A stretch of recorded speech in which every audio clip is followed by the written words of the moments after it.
எனக்கு கோர்ட் படத்தில் நான் காமெடி பண்ணுறதுக்கு எங்கேயுமே வாய்ப்பு இல்லை. நீங்கள் என்னுடைய கேரக்டரை விட்டு நான் பேசின ஒரு படம்னா அது வந்து கோர்ட். உங்கள் டீமில் ஒருத்தர் சொல்லியிருந்தீங்க கோர்ட்டு படத்தில். ஆமாம், ராகுல் இன்ஜினியர் இது பின்னாடி தான் இருக்கான். படாத பாடுபடுத்தி என்னைய கொண்டு கொலையெடுத்து இப்போ பண்ணலாங்களே.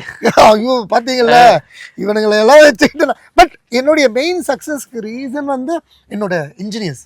ஓகே, லைக் நான் வந்து ஓகே அப்படின்னு சொல்லி அண்ட் இல்லை சார் நீங்கள் மிகப்பெரிய என்னுடைய சக்ஸஸுக்கு காரணம் என்னுடைய இன்ஜினியர்ஸ் எல்லாருமே என்னுடைய ஃபேன்ஸாக இருந்தது.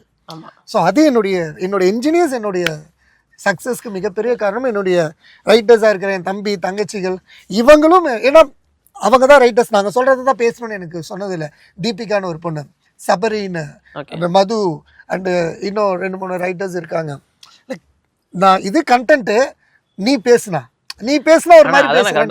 உங்களோட ஃப்ளோல நீங்க பேசுனீங்கன்னா தான் எங்களுக்கு என்ஜாய் பண்றது. அதுதான். ஸோ எனக்கு அதுல வந்து எனக்கு வந்து சபரி ரொம்ப பிடிக்கும், தீபிகா ரொம்ப பிடிக்கும், அதுக்கப்புறம் தம்பி மது அவன் ரொம்ப பிடிக்கும். அதுக்கப்புறம் நான் ரொம்ப EMS ராஜா அப்படின்ற ரைட்டர், அவர்லாம் வந்து நீங்க பேசுறது தான் அவசரம் அப்படின்னு வரும். ஸோ இந்த மாதிரி ரைட்டர்ஸ் எனக்கு என்ன அலோவ் பண்ணுறது, ஏன்னா ரைட்டர்ஸ் இன்னொரு ரைட்டர் அலோவ் பண்ணுறது கஷ்டம். அது எனக்கு எல்லாரும் அலோவ் பண்ணது, அதுவும் என்னுடைய சக்ஸஸ்க்கு ஒரு காரணம்.